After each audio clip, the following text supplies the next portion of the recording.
بسم اللہ الرحمن الرحیم۔ محترم ناظرین، آپ حضرات کے سامنے ایک مسئلے کی وضاحت کرتا ہوں، اور وہ مسئلہ یہ ہے کہ فرض نماز جو 3 یا 4 رکعت والی ہوتی ہے، تو یہ جو فرض نماز ہے اس کے اندر پہلی جو 2 رکعت ہے، ان پہلی 2 رکعتوں کے اندر سورۃ الفاتحہ پڑھنا بھی ضروری ہے اور اس کے ساتھ ایک سورت کو ملانا بھی ضروری ہے۔ لیکن یہ جو آخری 2 رکعت ہے، ان 2 رکعتوں کے اندر آخر میں جو صورت ملاتے ہیں یہ تو کسی کے نزدیک بھی جائز نہیں ہے، یعنی صورت کو ملانا جائز نہیں ہے، صورت نہیں ملائیں گے۔ لیکن مسئلہ یہ ہے کہ یہ جو سورۃ الفاتحہ ہے، آخری 2 رکعت میں یہ سورہ فاتحہ پڑھنا بھی ضروری ہے یا نہیں ہے؟ تو اس میں صحیح مذہب یہ ہے، صحابہ کرام رضی اللہ تعالیٰ عنہم سے اسی طریقے سے ثابت ہے کہ سورہ فاتحہ پڑھنا یہ سنت عمل ہے، لیکن سنت ہونے کے ساتھ ساتھ ضروری نہیں ہے۔ یعنی ایک آدمی اگر سورۃ الفاتحہ پڑھتا ہے تو ٹھیک ہے، اس نے ایک سنت پر عمل کیا ہے، اور حدیث میں آتا ہے جیسے بخاری کی روایت ہے، آپ صلی اللہ علیہ وسلم پہلی 2 رکعتوں میں قرات کرتے تھے اور سورت کو بھی ملاتے تھے، اور آخری 2 رکعتوں میں صرف ام الکتاب یعنی فاتحہ پڑھتے تھے، ساتھ سورت نہیں ملاتے تھے۔ تو سورت پڑھنا یہ سنت ہے، لیکن یہ جو سورت ہے اس کا پڑھنا ضروری ہے یا نہیں، یعنی سورۃ الفاتحہ کا پڑھنا یہ آخری 2 رکعت میں ضروری نہیں ہے۔ لہٰذا مسئلہ یہ ہے کہ اگر کوئی سورہ فاتحہ پڑھ لے پھر بھی ٹھیک ہے، اگر سورہ فاتحہ نہ پڑھے اور اس کے بجائے کوئی اور یعنی خاموش رہے 3 تسبیحات کی مقدار تک تقریباً تھوڑی دیر خاموش رہے، یعنی جس سے یہ ہو جائے کہ آپ کی جو قیام ہے، قیام فرض ہے، قیام آپ کا پورا ہو جائے، قرات کرنا سورہ فاتحہ پڑھنا یہ ضروری نہیں ہے۔ تو اگر آپ 3 تسبیحات کی مقدار کھڑے ہو گئے ہیں تو بس آپ رکوع میں چلے جائے، اس سے بھی نماز ہو جاتی ہے۔ یا پھر آپ 3 تسبیحات پڑھ لیں، یعنی سبحان اللہ سبحان اللہ سبحان اللہ، اس طرح، یا کوئی بھی تسبیحات آپ لا الہ الا اللہ اللہ اکبر کوئی بھی اس طرح پڑھتے رہیں، تقریباً 3 تسبیحات تک ضروری ہے، اس سے زیادہ بھی آپ پڑھ سکتے ہیں۔ لیکن یہ ہے کہ اگر کوئی سورہ فاتحہ پڑھے پھر بھی ٹھیک ہے، سورہ فاتحہ کے علاوہ کوئی تسبیحات پڑھے پھر بھی ٹھیک ہے، یا پھر دونوں نہیں پڑھتا بلکہ خاموش کھڑا رہتا ہے اور رکوع میں چلا جاتا ہے، تو اس سے بھی اس کی نماز ہو جاتی ہے، آخر میں اس پر سجدہ سہو بھی لازم نہیں ہے۔ یہ مسئلہ خوب یاد رکھیں۔ اس کی کیا دلیل ہے؟ اس پر دلائل ذکر کرنے سے پہلے میں اس مسئلے کی ذرا اہمیت بتاؤں کہ ہماری جو کتابیں ہیں، اکثر آپ چھوٹی کتابوں میں دیکھیں گے،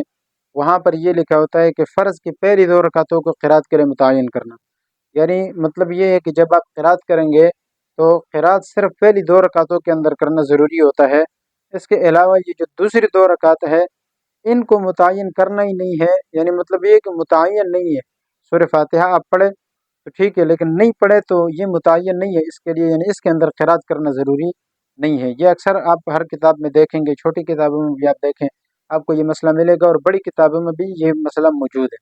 یہ علماء طلباء اکثر جانتے ہیں، لیکن عوام الناس کو شاید اس کا پتہ بہت کم ہو، اور اس کی دلیل بھی ہے، یہ ایسے خواہ مخواہ کی بات نہیں ہے، اس پر احادیث موجود ہے۔ مصنف عبد الرزاق کی روایت ہے، مصنف ابن ابی شیبہ کی روایت ہے، جیسے کہ مصنف عبد الرزاق کی روایت میں آتا ہے کہ صحابہ کرام جو ہے وہ پہلی 2 رکعتوں کے اندر قرات کرتے تھے اور آخری میں نہیں کرتے تھے۔ اسی طرح مصنف ابن ابی شیبہ اس میں بھی ہے کہ یعنی پہلی جو رکعت حدیث ہے مصنف عبد الرزاق کی، اس میں حضرت علی رضی اللہ تعالیٰ عنہ کا قول ذکر ہے، یعنی حضرت علی رضی اللہ تعالیٰ عنہ کا عمل یہ تھا کہ وہ پہلی 2 رکعتوں میں قرات تو کرتے تھے اور سورت بھی ساتھ ملاتے، اور آخری جو 2 رکعت ہے فرمایا کہ اس میں کچھ بھی نہیں کرتے تھے، ولا یقرأ فی الاخرین، آخری 2 رکعتوں میں کوئی قرات نہیں کرتے تھے، ٹھیک ہے۔ اچھا، یہ جو مصنف ابن ابی شیبہ کی روایت ہے اس میں صراحتاً 2 صحابہ کا ذکر ہے، حضرت علی رضی اللہ تعالیٰ عنہ اور ابن مسعود رضی اللہ تعالیٰ عنہ۔ یہ جو 2 صحابہ ہے،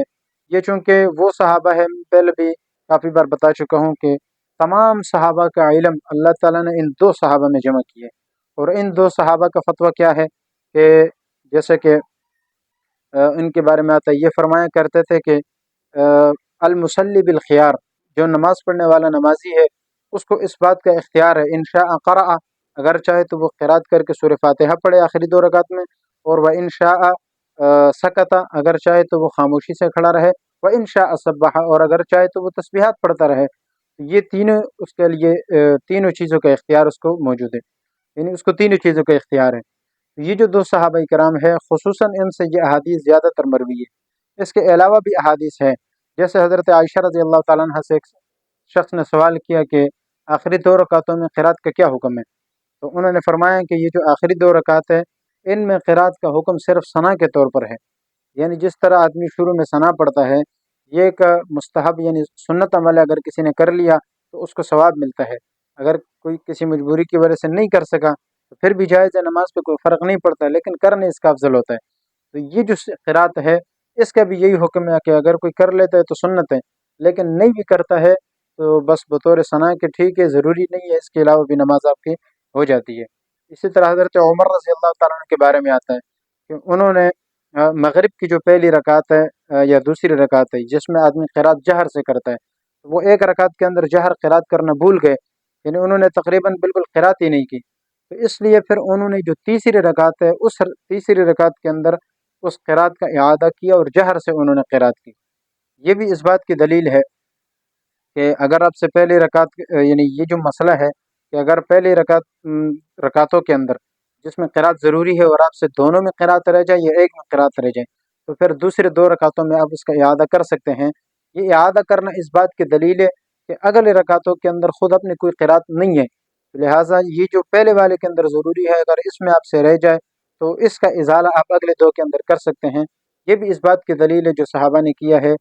کہ اس بات کی دلیل ہے کہ اگلے دو کے اندر قرات متعین نہیں ہے، اگر آپ نہ کرنا بھی چاہے تو یہ بھی جائز ہے۔ اسی طرح حضرت عثمان غنی رضی اللہ تعالیٰ عنہ کے بارے میں بھی آتا ہے کہ عشاء کی جو پہلی دو رکعت ہے دونوں میں ان سے قرات رہ گئی، اور پھر انہوں نے اگلی جو دو رکعت ہے جو بالکل خالی ہوتی ہے جس کو ہم خالی کہتے ہیں، تو ان دو رکعتوں میں انہوں نے قرات کی اور جہر سے کی۔ یہ اس بات کی دلیل ہے واضح طور پر کہ آخری دو میں قرات ذاتی طور پر نہیں ہے، اگر کسی نے پہلی دو جو رکعتوں کی قرات رہ گئی ہے اگر وہ آخری دو میں کر لیا اس سے بھی اس کی قرات اور نماز صحیح ہو جائے گی، یعنی یہ نہیں کہیں گے کہ اس نے بالکل قرات کی ہی نہیں ہے، حالانکہ قرات تو فرض ہے، تو چونکہ پہلے دو میں فرض ہے اور اس لیے اس میں رہ گئی ہے اور تو آخری دو میں اس نے کر لیا تو اس کے اندر یہ حکم ہے کہ اس کا ازالہ کم از کم آخری دو میں ہو جاتا ہے۔ اچھا، یہ تو فرائض کی بات ہے۔ اس کے علاوہ جو وطر نماز ہے، نفل نماز ہے، سنتیں ہیں، ان میں یہ حکم نہیں ہے، یہ صرف فرائض کے ساتھ متعلق ہے۔ ان میں حکم کیا ہے کہ اگر پہلی رکعت ہے، دوسری رکعت ہے یا تیسری چوتھی رکعت ہے تو جتنے بھی رکعت آپ پڑھے سب کے اندر قرات کرنا ضروری ہے اور سورت بھی ساتھ ملانا کیا ہے ضروری ہے، اور اس کی بھی وجہ ہے وہ بھی میں آپ کے سامنے ذکر کرتا ہوں، لیکن اس سے پہلے والے کی ایک اور دلیل میں آپ کے سامنے ذکر کرتا ہوں جس سے آپ کو یہ انشاءاللہ یہ بھی سمجھ میں آ جائے گا۔ پہلے والے کی ایک دلیل تو میں نے حدیث سے آپ کے سامنے ذکر کر دی۔ اچھا، ایک اور علمی دلیل وہ یہ بھی ہے کہ جو پہلی رکعت ہے اصل میں حضرت عائشہ رضی اللہ تعالیٰ عنہ کی ایک روایت کے مطابق وہ فرماتے ہیں کہ اصل میں جو نمازیں ہم پر لازم ہوئی تھی وہ دو رکعتیں تھیں، یعنی شروع میں دو رکعتیں لازم ہوئی تھی، یہ 4 اور 3 والا چکر نہیں تھا۔ تو پھر کیا ہوا کہ بعد میں ایسا ہوا کہ پھر یہ جو ظہر اور اسی طرح عصر کی نماز ہے، عشاء کی نماز ہے، یہ نمازیں زیادہ کر دی گئی، اور یعنی حضر میں جو نمازیں ہیں وہ زیادہ ہو گئی، اور سفر میں اسی طریقے سے جس طرح پہلے اقیمت فی السفر، یعنی سفر میں جس طرح پہلے 2 رکعتیں تھی اسی سفر والی حالت کو سفر کے اندر بھی اسی طرح کی قائم کر دی گئی، اور وزیدت فی الحضر، اور جو حضر کی نمازیں ہیں یعنی آدمی اگر مسافر نہیں ہے عام حالت میں نماز پڑھتا ہے تو اس میں پھر یہ ہے کہ وہ 2 سے پھر ذرا 4 کر دی گئی ہے، ورنہ عام حالت میں جو اصل نماز کی کیفیت ہے وہ 2 رکعت ہے۔ تو اس لیے اصل یہی ہے کہ پہلے 2 رکعتوں اور آخری 2 جو ہے وہ گویا کہ ایک الگ سے بعد میں زیادہ ہوئی ہے، بنیاد اصل میں 2 رکعت ہے، تو اس لیے 2 رکعتوں کی یہ جو پہلے اصل ہے اور دوسرا اس کے ساتھ گویا کہ تابع ہے اور فرع ہے، تو اگر پہلے 2 رکعتوں میں قرات ہے تو اس سے یہ لازمی نہیں ہے کہ دوسرے کے اندر بھی ضروری ہو، یہ فرائض کی بات ہے۔ اچھا، اس کی جو دلیل ہے میں آپ کو دینا چاہتا تھا وہ یہ ہے کہ اللہ رب العزت نے قرآن کریم میں قرات کا جو حکم دیا ہے، فقرؤوا ما تیسر من القرآن، سورہ مزمل کی آیت ہے، اللہ رب العزت فرماتے ہیں کہ تم قرات کرو جہاں سے تمہیں آسان لگے، یعنی قرآن کی کہیں جگہ سے کسی بھی جگہ سے جو تمہیں آسان لگے وہاں سے تم قرات کرو۔ اب فقرؤوا یہ امر کا صیغہ ہے، یعنی امر کا یہ حکم ہے کہ بھئی تم قرات کرو، اور یہ علم فقہ اصول فقہ کا یہ قاعدہ ہے کہ جب بھی امر آتا ہے تو امر تکرار کا تقاضا نہیں کرتا، نہ تکرار کا تقاضا کرتا ہے اور نہ احتمال رکھتا ہے۔ یعنی مطلب یہ ہے کہ جب بھی ایک حکم آتا ہے تو وہ حکم صرف ایک مرتبہ کے لیے ہوتا ہے، اور وہ حکم صرف اس لیے ہوتا ہے کہ ابھی فی الحال ایک مرتبہ آپ اس حکم کو پورا کرو۔ تو ایک حکم ہو اور اس حکم کو پورا کرنے کا، یعنی حکم کو پورا کرنا یہ 2 3 مرتبہ ہو، 4 مرتبہ ہو، یہ تکرار نہیں ہے۔ یعنی اصل قاعدہ یہ ہے کہ امر جب بھی آتا ہے حکم، تو اس کے بعد پھر وہ حکم تکرار کا تقاضا بھی نہیں کرتا، احتمال بھی نہیں رکھتا، بار بار وہ کرنا نہیں پڑتا، بلکہ اس حکم کا جو تقاضا ہے وہ ایک ہی مرتبہ سے پورا ہو جاتا ہے۔ تو یہ جو قرآن میں اللہ نے فرمایا کہ فقرؤ، تم قرات کرو، تو اس قرات کا بھی تقاضا یہی ہے کہ پوری نماز میں ایک رکعت کے اندر صرف قرات ہو، اور وہ قرات اگر آپ ایک رکعت کے اندر بھی کریں گے تو اس حکم پر عمل ہو جائے گا۔ جب اس حکم پر عمل ہو گیا تو قرآن کی اس آیت پر بھی عمل ہو گیا۔ تو جب یہ آیت پر عمل ہو گیا تو اس کا مطلب کیا ہوا کہ آپ نے قرات پر عمل کر لیا، اب دوسری رکعت میں بھی آپ کے لیے قرات کی ضرورت نہیں ہے، تیسری اور چوتھی تو بعد کی بات ہے۔ لیکن سوال یہ ہے کہ دوسرے میں بھی تو ضروری ہوتا ہے۔ ہاں، دوسرے میں اس لیے ضروری ہوتا ہے کہ پہلی رکعت کے اندر چونکہ قرآن کا حکم ہے، اور دوسری رکعت میں قرات کرنا یہ احادیث سے اور خصوصاً صحابہ کرام کے اجماع سے ثابت ہے۔ یعنی ہمیشہ صحابہ کرام، تمام صحابہ کا اس پر اجماع رہا ہے کہ دوسری رکعت کے اندر بھی قرات کرنی ہے اور ساتھ ساتھ سورت بھی ملانا ہے۔ تو گویا کہ اصل امر جو حکم ہے قرآن کی وجہ سے وہ صرف پہلی رکعت میں، اور دوسری میں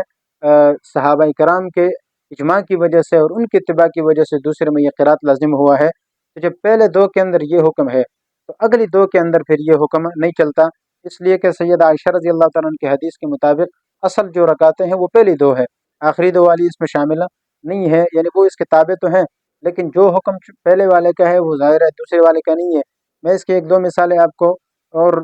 وضاحت کے لیے ذکر کرتا ہوں۔ پہلی اور 2 میں فرق دیکھیں کہ اگر پہلی جو رکعت ہے اس میں جو جو کام آپ کرتے ہیں، مثال سورہ شروع میں آپ وہ پڑھتے ہیں، کیا کہتے ہیں، ثنا پڑھتے ہیں، آخری 2 میں سے کیا پہلی رکعت میں آپ ثنا پڑھتے ہیں؟ نہیں پڑھتے ہیں۔ اسی طریقے سے آپ اعوذ باللہ بسم اللہ پڑھتے ہیں شروع میں، تو یہ دونوں آپ وہاں نہیں پڑھتے ہیں، اعوذ باللہ نہیں پڑھتے، صرف بسم اللہ پڑھتے ہیں۔ تو اسی طریقے سے جو قرات آدمی کرتا ہے، یعنی مثال کے طور پر اگر امام ہے وہ اگر جہر سے قرات کر رہے تو وہ پہلی 2 کے اندر تو جہر قرات کرے گا، یعنی قرات اونچی آواز سے کرے گا، مثال عشاء کی نماز ہے۔ اور آپ دیکھیں دوسری جو 2 رکعت ہے اس میں وہ جہر سے قرات نہیں کرتا ہے، خاموشی سے کرتا ہے، تو یہ بھی فرق ہے۔ اسی طرح یہ بھی فرق ہے کہ پہلی 2 رکعت کے اندر جو امام ہوتا ہے یا کوئی بھی بندہ ہوتا ہے وہ سورہ فاتحہ کے ساتھ سورت کو بھی ملاتا ہے،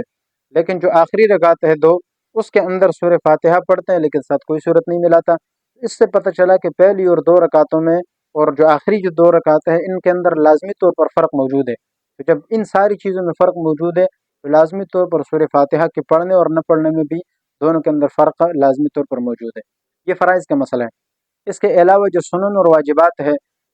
یا یہ کہو کہ نوافل ہے، اگر وہ کوئی آدمی 3 یا 4 رکعت پڑھتا ہے اس میں پھر یہ کیوں ضروری ہوتا ہے؟ تو اس میں بھی یاد رکھیں کہ اصل میں ان کے اندر بھی حکم یہ ہوتا ہے کہ جو پہلی 2 رکعت ہے وہ 2 رکعتیں اصل ہوتی ہیں، اور ساتھ میں جو 2 رکعت بعد میں آپ ملاتے ہیں وہ 2 رکعتیں وہ بھی گویا کہ الگ سے مستقل طور پر ایک 2 رکعتیں، ٹھیک ہے نا؟ یعنی پہلی 2 رکعت اصل، اور ساتھ جو 2 آپ اور ملاتے ہیں وہ بھی یہ نہیں ہے کہ گویا کہ وہ بھی مستقل ہی ایک 2 رکعت ہیں۔ تو لیکن فرق یہ ہے کہ صرف ان 2 کا جو سہارا ہوتا ہے وہ پہلے 2 ہوتے ہیں، بعد والے 2 کا سہارا یہ پہلے 2 ہوتے ہیں، یعنی ان کی بنیاد پہلی 2 والے جو 2 رکعتیں ہیں ان کی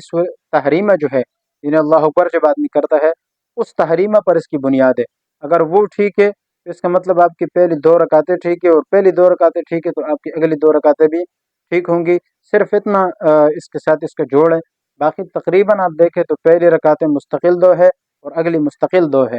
اس لیے جو حکم پہلے 2 کے اندر ہے، میں نے بتایا کہ قرآن کی آیت کی وجہ سے پہلے کے اندر بھی قرات لازم ہے اور دوسرے کے اندر اجماع صحابہ کی وجہ سے لازم ہے، لیکن جو تیسری اور چوتھی رکعت ہے اس کو اب تیسری اور چوتھی نہ کہیں، گویا کہ آپ اس کو پہلی اور دوسری کہیں۔ جب پہلی اور دوسری کہیں گے تو گویا کہ جو حکم پہلے 2 کا ہے وہی حکم دوسرے 2 کا ہے۔ تو نوافل اور اسی طرح سنن اور یہ جو واجب ہے اس کے اندر یہ احکام تقریباً یہ 2 الگ الگ مستقل طور پر 2 رکعتیں شمار ہوتی ہیں، اس لیے علم ذرا مسئلہ مختلف ہوتا ہے۔ ہاں، جو فرائض کا معاملہ ہے یہ ذرا اور قسم کا ہے، اس لیے ان بارے میں صحابہ کرام کی روایات بھی موجود ہے، یہ قرآن سے میں نے آپ کے سامنے اصول فقہ سے استدلال کیا، یہ بھی احادیث موجود ہے۔ تو اس لیے اس مسئلے کو سمجھنے کی ضرورت ہے۔ بعض لوگوں سے ہم نے سنا ہے کہ یہ کیا مسئلہ ہے کہ حدیث میں تو آتا ہے کہ فاتحہ کے بغیر نماز نہیں ہوتی ہے، فاتحہ کے بغیر نماز نہیں ہوتی ہے، اس مسئلے میں اور بہت سارا اختلاف ہے کہ یہ ہوتی ہے نہیں ہوتی ہے، میں اس اختلاف کی طرف تو نہیں جاتا۔ جو احادیث ہے وہ میں نے آپ کے سامنے ذکر کر دی ہے، مصنف عبدالرزاق کی اور مصنف ابن ابی شیبہ کی اکثر روایات ہے، ان احادیث کو دیکھے یہی حکم نکلتا ہے، اور میں نے عقلی دلائل بھی آپ کے سامنے رکھ دی ہے۔ دعا ہے کہ اللہ تعالی ہمیں اس مسئلے کو صحیح طور پر سمجھنے کی اور اس پر عمل کرنے کی توفیق عطا فرمائے۔ وآخر دعوانا الحمدللہ رب العالمین۔ يرفع الله